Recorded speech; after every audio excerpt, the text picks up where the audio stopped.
ଶ୍ୟାମ ସ୍ନିଗ୍ଧ ଚରା, ମଝିରେ ତାର ଏପ୍ରିଲ ସକାଳର ନେଳିଆ ଫୁଲର ଚଉତରା।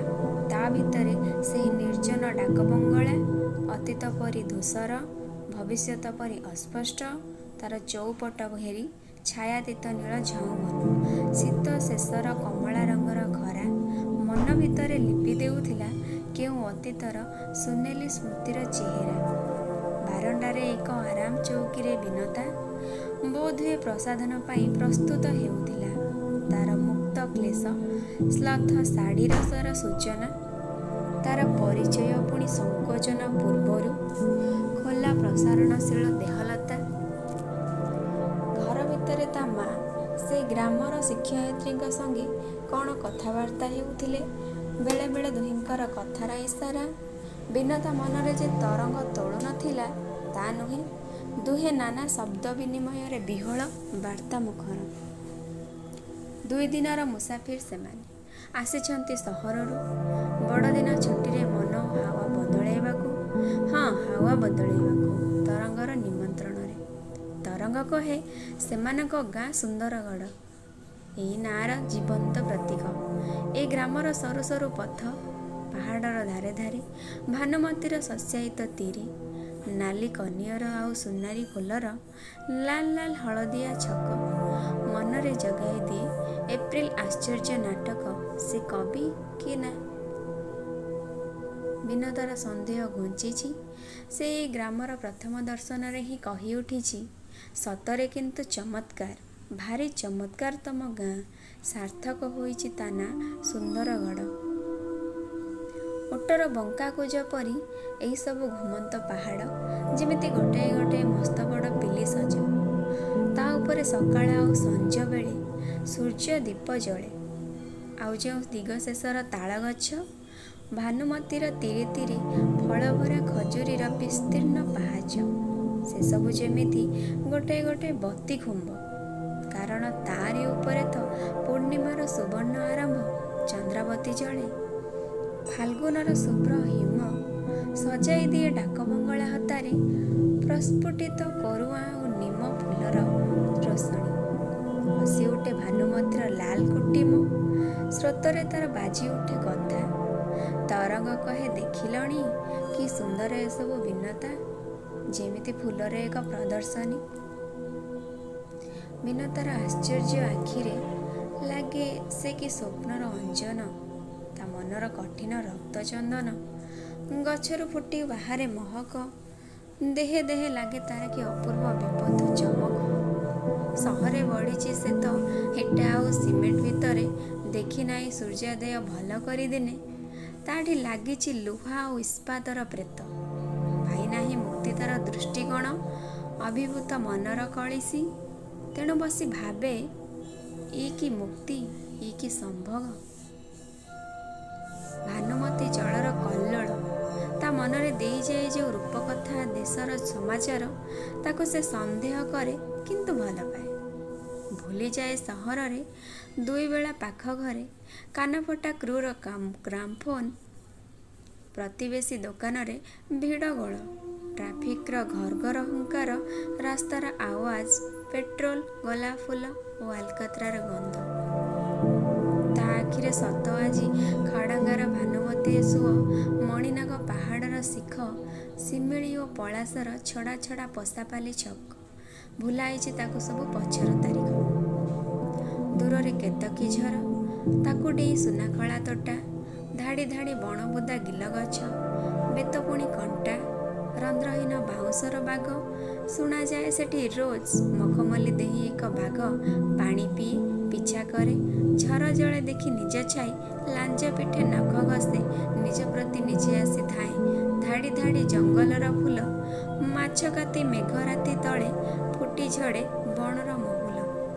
ସେଦିନ ତରଙ୍ଗ, ବିନି, ବିନତାର ମା ବୁଲୁଥିଲେ ନଈ କୂଳରେ, ନଦୀ ଜଳରେ। ପାଲଟେକା ଅସଂଖ୍ୟ ଅସଂଖ୍ୟ ନାଁ କରୁଥିଲା ଯାଅ ଆସ। ବିନତାର ନୀଳ ଆଖିରେ ସନ୍ଧ୍ୟାର ରହସ୍ୟ, ତାର ଦୀର୍ଘ ବେଣୀରେ ଅମାବାସ୍ୟାର କୁଞ୍ଚିତ ଅନ୍ଧାର। ତାର ମାଛ ପରି ତୀକ୍ଷ୍ଣ ଭୁରୁର ଗାଢ଼ ନୀଳ ଗାର ବେଳେ ବେଳେ ଛୁଇଁ ଆସୁଥିଲା କପାଳକୁ। ରାସ୍ତା ପାଖୁ ରକ୍ତକରବୀ ଗଛରୁ ଗୋଟେ ଫୁଲ ତୋଳି ଆଣି ତରଙ୍ଗ ଖୋସିଦେଲା ବିନତା ବେଣୀରେ।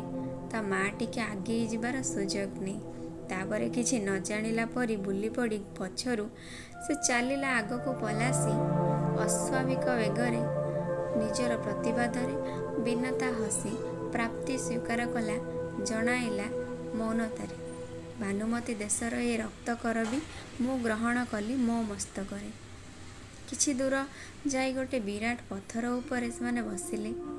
ଭାନୁମତୀ କୋଳରେ ସୂର୍ଯ୍ୟାସ୍ତ, ଚାରିଆଡ଼େ ଇନ୍ଦ୍ରଧନୁର ରଙ୍ଗ। ବିନତା କହିଲା, ତରଙ୍ଗ, ଏଇ ବୋଧେ ଅସ୍ତ ସୂର୍ଯ୍ୟର ଦେଶ।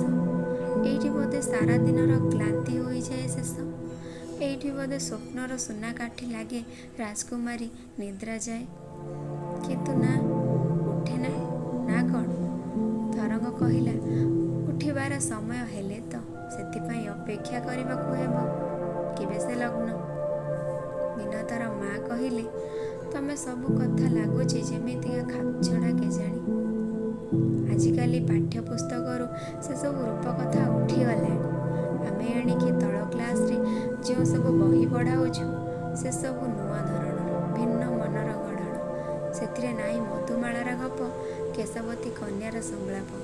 ସୁନା ଫରୁଆ ଭିତରେ ସେ ଯେଉଁ 12 ହାତ ବାଳର କାହାଣୀ ଜେଜେମାଙ୍କ ମୁହଁରୁ ଶୁଣି ଶୁଣି ଆମେ ବଡ଼ ହୋଇଛୁ, ସେସବୁ କ୍ରମେ ଭୁଲି ଗଲୁଣି। ସେଇ କାଚ କରତ କଥା, ପୁଣି ଯେଉଁ ମାଲୁଣୀ ନୀତି ନୀତି ଫୁଲ ବିକି ବୁଲେ, ସେସବୁ କଥା ଭୁଲି ଗଲେଣି ଆଜିକାଲିକା ପିଲେ। ତେଣୁ ତାଙ୍କ ମନରୁ ସ୍ୱପ୍ନ ଯାଉଛି ନିଭି, ନିଭି ଯାଉଛି ଦିଗନ୍ତ ପ୍ରସାରୀ ସବୁଜ ବିସ୍ତୃତି ବି। ପଶ୍ଚିମ ଈଷତ୍ ଆରକ୍ତ ଆଉ ଗୋଧୂଳିତ ଆକାଶର ନକ୍ସା ବିନତାର ଚଉଡ଼ା କପାଳ ପରି ପ୍ରଶସ୍ତ ଆଉ କୌଙ୍କୁମିତ। ଚଞ୍ଚୁରେ ତାର ଝଲସି ଉଠେ ଯୌବନର ଅସମ୍ଭବ ପୀତରକ୍ତ। ତାର ଗହମ ରଙ୍ଗର ଦୁଇ ଗାଲ, ଆଉ ସେ ଗାଲର ଝଲକ, ତୀବ୍ର ତ୍ୱକ୍, ରସାଣିତ ଶାଣିତ ପାଲିସ୍।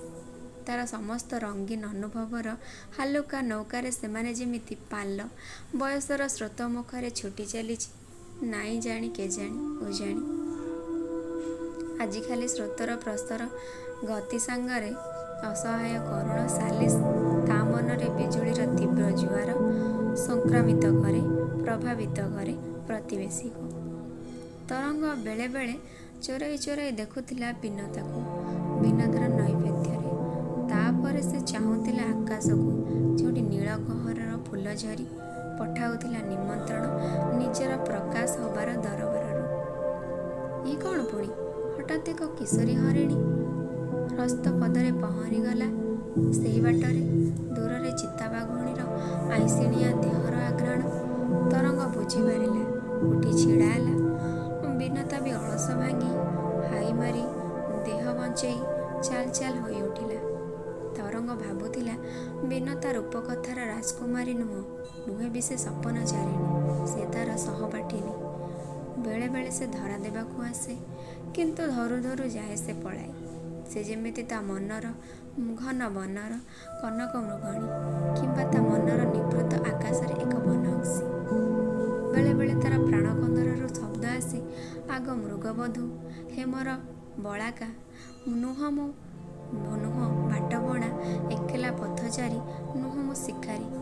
ଧନୁ ମୋର ଶୀତଳିତ ସମୀ ତରୁକୁଞ୍ଜେ, ବଂଶୀ ମୋର ଖୋଜେ ନିଜସ୍ୱର।